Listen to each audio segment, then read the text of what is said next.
First things first, Ren is in the background. She's chewing on a bully stick. So if you hear weird chewing noises, that's her. Or crunching noises or whatever.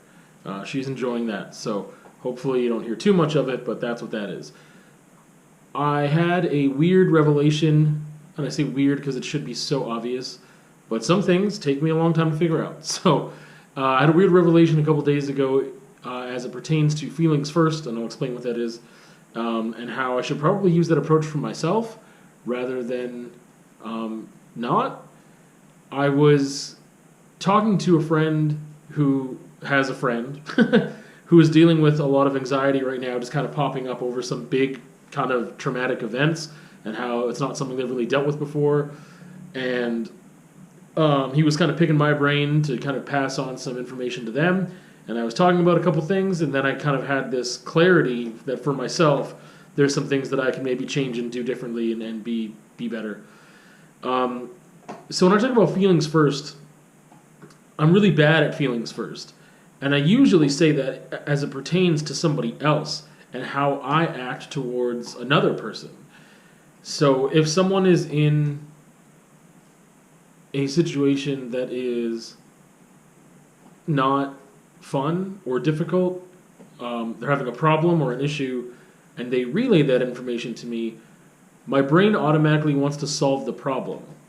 And it starts to just be like, whoa, maybe you could try this, or maybe you could try that, or what about this, what about that? And I learned a while ago that's not super helpful, because feelings first is what most people I find need. And I had a separation between most people and myself, because my first inclination is to just problem solve right away, that I thought that's what I need. I thought I need to problem solve right away. Part of this obviously relates to anxiety and things, and my approach for myself generally is to organize and plan and schedule things as much as I reasonably can to combat any feelings of anxiety, or just so that I'm aware of things that might happen in the future or whatever. Just planning for future scenarios so that I'm not anxious and so that I can just handle them a lot easier than if I hadn't thought about those issues before at all. And so when I'm thinking of times where I've been in a position where I'm not having a good time, I guess how would you word that? When there's like an issue or a problem or something, I think that I immediately go into that problem solving because that's what I do before there's a problem. I generally try to problem solve things before there's an actual issue, so that I won't feel stressed later if there is that issue, because I already know how to handle it. But in the cases where I haven't done that, or haven't been able to think of everything, because you just can't know what life is going to throw at you, or what other people are going to do, or whatever, that will affect you and impact you, I generally move into problem solving right away instead of dealing with feelings first. Again, feelings first is something that I've had to tell myself to do with other people and be like, okay, let's not just start talking about solving the problem. Let's validate feelings and recognize feelings and see what their feelings are, and try to just be there in the present moment for them while they're having their feelings, whoever this person is, and not go into problem solve mode. But I never really applied that to myself. And while I was discussing anxiety the other day, I thought, why is that I don't do it for myself? Because I think that me trying to problem solve is the opposite of this other approach that I have been trying to use the past couple months through counseling, which is, part of it has to do with just recognizing what I'm feeling and feeling what I'm feeling and allowing that to just happen and recognizing it and accepting it and saying, yeah, this is a feeling. Why am I feeling this feeling? I'm feeling it because of this. Okay, cool. And then I think that would dissipate a lot quicker than me trying to problem solve something that maybe I can't solve, that's really difficult, or that maybe I could just solve later, and just recognize, yeah, you're feeling anxious because this thing sucks, and it's not a good feeling, and it's not super awesome, and that makes sense. And then leave it at that for a bit, and then go into problem solving when it's appropriate to.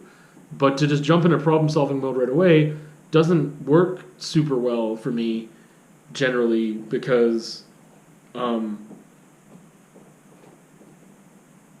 don't think it works for most people generally. It still is my go-to method of just like I just start doing it automatically because I've been doing it for so long.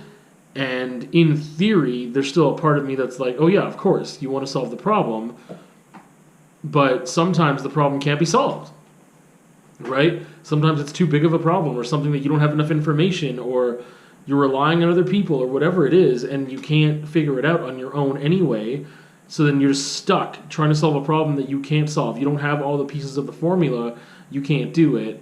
And I get stuck in that sometimes and then get upset and frustrated because I can't solve the problem in order to make myself feel better, when really what I should be focusing on is just making myself feel better in spite of the problem, that the problem still exists.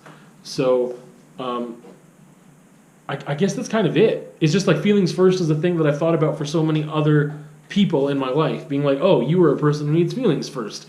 And I'm just thinking like, no, everybody, not everybody, but I'm sure way more people than I thought, because this includes myself, need feelings first.